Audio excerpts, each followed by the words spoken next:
Okay, hey everybody, welcome to another episode of On Point EDC. Today we have a really cool review for you. Another front flipper of all things. I've kind of been on a front flipper kick recently, but this time it is from Isham Bladeworks. So basically Elijah Isham is a highly sought after knife designer who's created knives for many of the top brands. Basically, his designs offer unique style and high performance functionality under his own brand, Isham Bladeworks. He has produced a line of dependable folding knives perfect for everyday carry and use. Now, if I was to break this down, of course, by the lock type, this is a titanium frame lock. So basically the Chris Reeve style, the Reeve integral lock is a evolution of the Walker liner lock.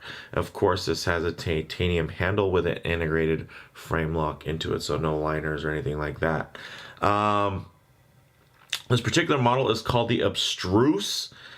It's a front flipper, and it's a compact and stylish EDC folding knife from the knife designer Elijah Isham and Bestech Knives. Now these are retailing for $200, but they are limited. I got it on sale from Blade HQ for just $169.99. It's currently sold out the last time I checked on there though, but you should still be able to find them. They are in limited numbers. I don't know if they're doing another run or anything like that, but let's go ahead and get this piece in hand. Okay, quick wristwatch check before we jump into the review. I'm wearing the Archimedes Outdoor 41 anti-magnetic. I chose to wear this one for the review just because it has kind of an odd design to it with the hooded lugs. Kind of like this bad boy has a little bit of an odd design to it. So I think although, you know, it has, as far as features and functionality goes, quite a nice package, similar to here. We're getting, you know, anti-magnetic capabilities, waterproof up to 200 meters, really kind of a go anywhere, do anything piece. Hardened steel case, made in Germany. Really fun watch, but you know what? It's not for everybody. Kind of like this knife won't be for everybody. So let's go ahead and pick it up, guys. Here we have the epic Abstruse front flipper. When I first saw this thing, I wasn't sure if I liked it or not. It took me a little while of kind of looking at it and just kind of mulling over it. And there's something about it that I just really enjoy. The blade shape is really nice. The lines in the body here, as you can see on these handles, are really gorgeous. It almost looks like the body of like a sport bike. And it kind of has this sway back look to it where it almost looks reversed. But I really like it. It feels really good in hand. You can see my two fingers here go really nicely, and then my last two there, so I can get 4 fingers. I can choke up on it pretty nice for some controlled cuts. And then the detent is quite strong. So you're not going to be having tons of different ways to fidget with this. It's essentially going to be, you know, 2 hand open, 1 hand open, and then you could probably roll it over with other fingers if you want to try. But and then even when you look at it from this way, when it's closed, it has this really unique curvature to it that really follows those lines of the blade in such a unique way. I mean, even the clip side is still quite attractive. There's a lot of visual interest there, but the show side for me really does it. Really beautiful knife. So as you can see, this thing, you know, in my kind of medium-sized hand, fills it really well. I mean, obviously the pinky might wander a little bit, but it does give you a nice, somehow is surprisingly ergonomic. And you know, it does have really good steel. It's got Bowler M390. I have seen some reports that the heat treat hasn't been great on certain examples of it.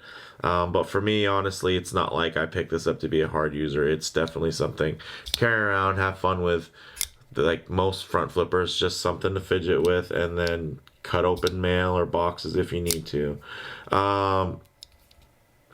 Now, apart from the Bowler M390, this has a nice kind of sheep's foot blade there. It's flat ground, not fully flat, as you can see there at the angle. But very nice, very sharp out of the box. Nice and thin blade stock, as you can see. It's decently strong tip. Man, I really do like defeating that detent ball on the way down. It just gives a nice little snap as you're putting it away. And the nice thing is that it has like a matte finish on the blade, which is quite unique, and I think it really kind of amplifies this great monotone look. And even with these crazy lines, I think it's really nice to actually have that matte finish go in from the handle onto the blade, just because it just kind of makes it seem even more odd, like and out of place. It almost feels like if somebody was to decolorize something, it just makes it seem kind of more flat than it really is, which I think is interesting and an interesting take, because considering how many contours are on this knife. And the crazy thing is, when you look at it from certain angles, it's actually looks a lot like other knives. But then you turn it this way and you're like, whoa, what is that thing? So for some comparisons, before we get into other front flippers, I thought I would quickly bring out my Insingo Sabenza, because I think the blade shape is actually quite similar in size and in scale there. So I thought that was an interesting comparison to show you guys. You can see a little bit of extra belly. Of course, extra contouring and whatnot on the Chris Reeve, but very, very similar profiles. And even in size, if you kind of line up pivot to pivot, these are pretty close in size. Obviously, there's a lot shaved off when it comes to the handle, but yeah, I thought that was very interesting. And it wasn't something that I noticed initially. It was something that I noticed after purchase. And I've always loved the Insingo blade. So really happy to have, of course, I just love the shape. But when it comes to front flippers, guys, another front flipper recently reviewed.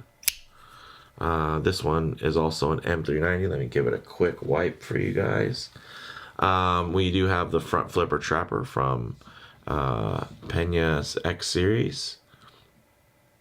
Very similar in size here, as you guys can see, and then also I'll bring it up here so you guys can get a look with the least amount of lens distortion as possible, so nothing looks bigger than it really is. But as you can see, definitely similar, but then the crazy thing is, like, if you look at it this way, look at that. It's kind of hard to tell them apart with the milled clip, the way the lock is there.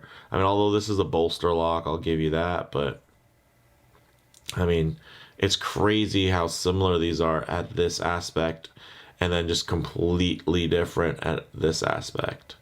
So, and then again here, it looks pretty similar, which is pretty nuts. So, and then this, of course, is also a front flipper, and similar. When you break the detent ball, you can get it to snap down here. It's not as much because it's not as strong of a detent. I actually think this feels a little bit more dialed in and smooth, because if I get it to like rest on the detent ball, it's like right here, and then breaks, then it can come down nicely.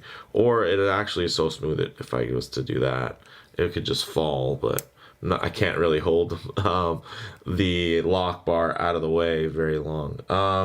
But another one, guys, now we're going to talk about something that also is a little bit similar, in that it's just weird. It's an interesting, unique, flowy, organic front flipper knife. We got this bad boy right here from Olamic Cutlery. This is their WhipperSnapper. You can see also quite similar. We get them up here.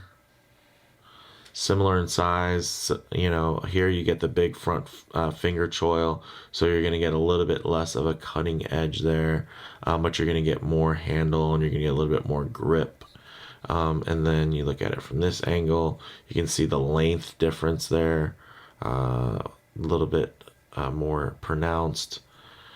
And then here, you know, it's not quite as close in scale because of how much longer the handle is. But when you look at these lines, you know, of course, where you're going to rest your fingers and whatnot, it does give you a similar setup. Quite just your fingers just kind of can get in and lock in. You know, similar spot for the jimping there. This is a little bit more forward versus here you get a little bit of a ramp. But yeah, I mean, I absolutely love my WhipperSnapper. The action is totally different though, because here the detent ball, as you can see, the little white ceramic detent ball, it actually rides like glass down the side of this blade. There's no defeating it and then snapping it down. It just, because there's actually a ramp in the blade, you can see I'm just rolling it over the detent ball right now. I can't do that with the other knives. So this one is going to close just but I mean, you know, it's a more expensive knife. It's basically semi-custom or mid-tech knife depending on what lingo you use, but this thing's action is just insane. So this is just kind of another, the other side, and these two are probably more closely related as far as their action goes, being just that ultra smooth. This is probably in the middle. This is probably, and then here, as far as the way the detent is going to be, you kind of probably have your softer detent here, a little bit stiffer, and then, or I guess you could call that medium, and then this would be the strong, hard detent. But there's something that, I don't know what it is. It's a little bit, I don't know if it's just the geometry of this flipper. It just doesn't give me quite the satisfying feeling. Or it might be because it has internal stop pins when I'm actually deploying it. It just doesn't give me the snap. It might just be because there's not enough handle to give me some echo or anything in there, but it just doesn't give me quite the confidence that there's the lock bars engaged, because I'm not hearing a loud kind of thud, which honestly is normally going to be from the stop pin that's making that sound. But you hear that like that, I know that's locked. That's locked in, no question. Here, that's locked in. The satisfying tactile thud, I know that's locked in. Here though, I don't know. Maybe it's because it's such an early lockup, as you guys can see here. Quite early, which is a good thing. You know, but at the same time, I guess it's just not giving me enough when it comes to that just kind of random feeling here. Actually, this is probably going to warp a little bit, so let me put the smallest in front, because there's a little bit of an angle, so it's going to make the blades appear a little bit smaller the farther away they are. So let's get into a couple more details there. Sorry, I drifted off into just comparing these bad boys. But I'll let you guys look at them while I go through some more details here. Of course, we do have a milled titanium pocket clip, as we saw. Very nice. And then the overall length is 6.5 inches. And then you do have a blade length of 2.875. Then you have the close length of 3.8. And then you have a weight about 2.4, so really nice. Not heavy, not light. I think it's just about the right feeling in there, and actually still decently balanced. If you try to rest this guy on your finger here, it's pretty good, pretty good. In hand, you know what? This funky layout is like right there. Did you see how it kind of? It just didn't go all the way out. So I don't know if it's because how tall maybe the blade is, or something with the flipper geometry is making, maybe it's getting in my hands, getting in the way from it giving like a super satisfying thud. Maybe if I flick the wrist more, yeah, that was a little better. So yeah, I might feel like maybe my thumb is stopping it completely locking, which is throwing me off a little bit. But as far as in-hand ergonomics, surprisingly good, especially with these kind of odd, very flowy lines. Definitely non-traditional flow to it. The action is definitely smooth and quite snappy. It also has cage ceramic ball bearings in the pivot, so the action is very, very smooth again. The detent is also very strong, like I mentioned. Very snappy front flipper geometry. Definitely works best for kind of that rollover thumb, lighter strike style, open. And then the closing is quite smooth once you break that detent ball. Basically, once you get past it, there's still it's building up, you know, and then snaps past, closes. So it actually is quite a satisfying close.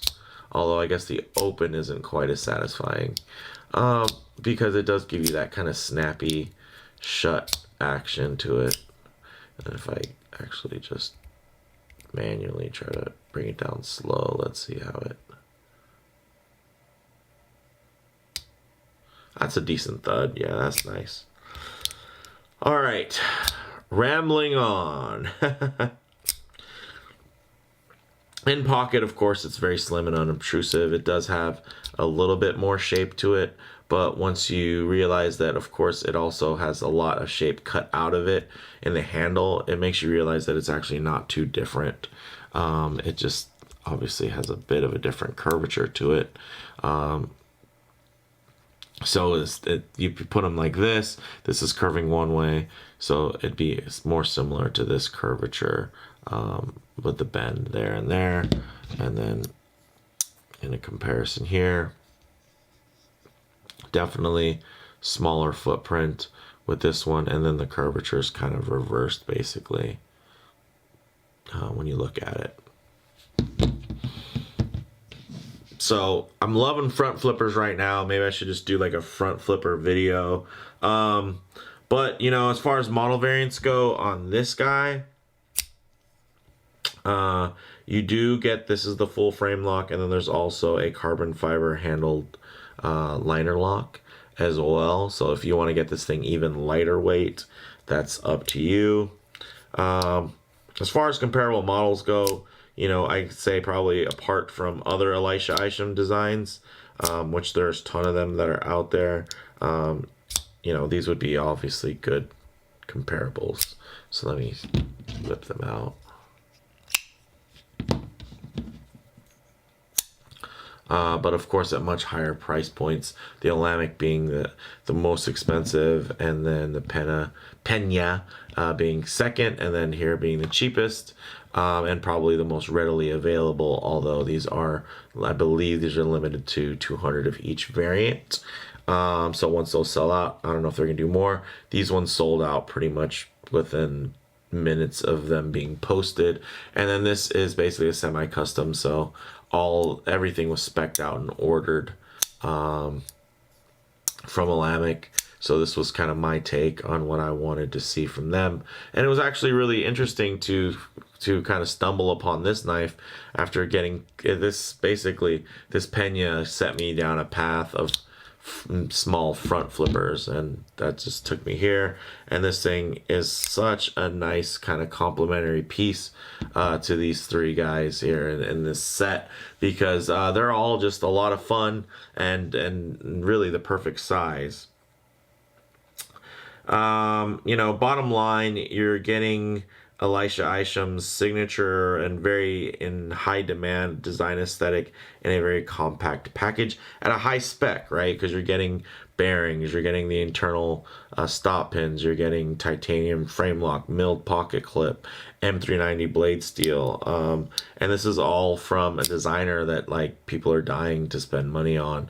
So definitely a lot there. Let's go ahead and get these guys kind of out of frame. And yeah, guys, let me know what you think. This one is just kind of a funky blade to me. You know, I mean, not just the blade itself, but overall as a knife, this shape is just something really cool and different. And yeah, just looks like a motorcycle body almost to me. But let me know what you guys think in the comments below. If you have any experience with this particular model, definitely chime in. Let me know how you guys felt about the blade steel and the heat treat on it. Was it too soft? Or was it kind of as you'd expect from M390, which is kind of the all-around darling right now when it comes to super steels. So again, guys, let me know what you think in the comments below. If you like the video, please do a like, and if you haven't already, please do subscribe for more content just like this. Thanks, guys.